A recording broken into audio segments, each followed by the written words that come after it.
Baik, assalamualaikum warahmatullahi wabarakatuh. Hari ini kita akan bicara terkait dengan pola penulisan sejarah, yang mana hari ini, pengantar ilmu sejarah, yang mana kita akan melakukan penelitian dan penulisan sejarah. Yang kemarin file yang sudah saya kirim, harapan saya ini bisa dibaca. Kemarin saya tidak bisa menjelaskan karena begitu repot dan kurang enak badan. Saya menjelaskan hari ini terkait dengan letak dan fakta sejarah. Menurut Kunto Wijoyo, ini langsung ke slide 3. Kunto Wijoyo mengatakan sejarah itu adalah sebuah proses analisis dan sintesis yang dilakukan oleh peneliti. Kalau di dalam filsafat, kemarin saya menjelaskan adalah ada tesis, ada antitesa, dan kemudian memunculkan sintesis. Nah, antitesanya itulah yang kemudian disebut sebagai analisa. Nah, itu menurut Kunto Wijoyo adalah analisis dan sintesis. Nah, berbeda dengan Sartono Kartodidjo mengatakan bahwasanya sejarah itu harus ditemukan fakta-fakta yang jelas. Ada fakta itu di sini disebutkan ada ekstern dan intern, dan ini juga diikuti oleh Tengku Ibrahim Alfian yang dijelaskan dalam skema oleh Tengku Ibrahim Alfian. Nah, langkah-langkah penulisan sejarah itu ada beberapa tahapan, ada 4, yaitu HKIH, heuristik, kritik, interpretasi, dan historiografi.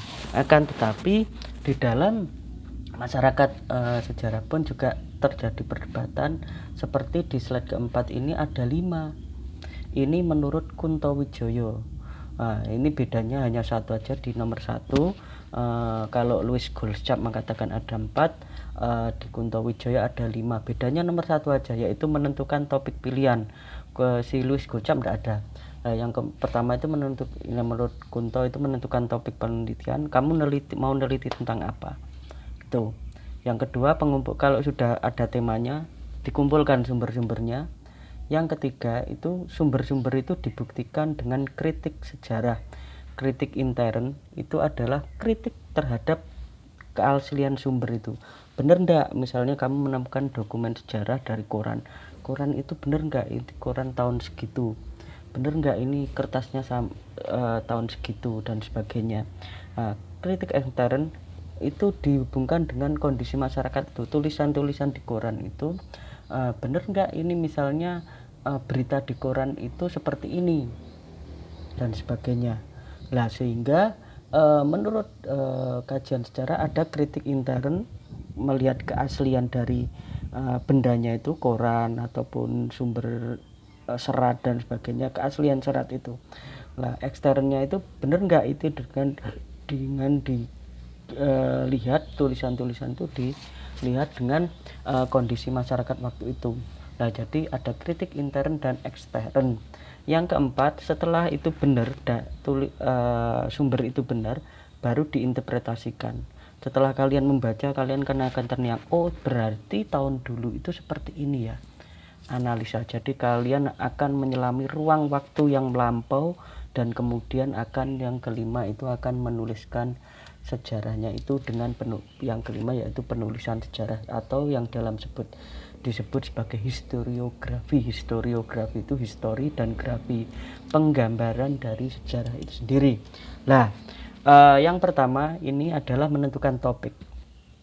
Topik sejarah bukan topik sosiologi, ekonomi, dan politik. Nah, maksud saya topik sejarah itu harus ditulis secara kronologis. Kalau kalian bicara terkait dengan bukunya, misalnya bukunya buku sejarah, bukunya Babonnya, tulisan sejarah pasti kronologis, pasti ada tahun, ada tanggal dan sebagainya, itu pasti ada, karena itu adalah penciri tulisan sejarah. Kalau di ekonomi, sosiologi, dan politik biasanya itu diabaikan, kronologisnya itu diabaikan, tahunnya itu tidak diabaikan, tapi mereka cenderung ke fakta yang ingin diungkapnya. Nah, yang kedua itu bisa dikerjakan dalam waktu yang tersedia. Jadi kalau anak sejarah itu kalau nulis skripsi itu harus yang namanya idealis boleh. Saya seorang aktivis mahasiswa. Saya mau menulis terkait dengan gerakan mahasiswa misalnya. Itu idealis. Tapi kalian harus paham ada rasionalisasi juga. Rasional. Lah kalian idealis menentukan topik itu. Ternyata datanya ndak ada. Ya sama aja kalian blunder, ndak bisa ngerjakan apa-apa. Karena sejarah itu adalah berbasis dengan data dan fakta yang ada. Lah, yang ketiga itu dapat diteliti sejarahnya.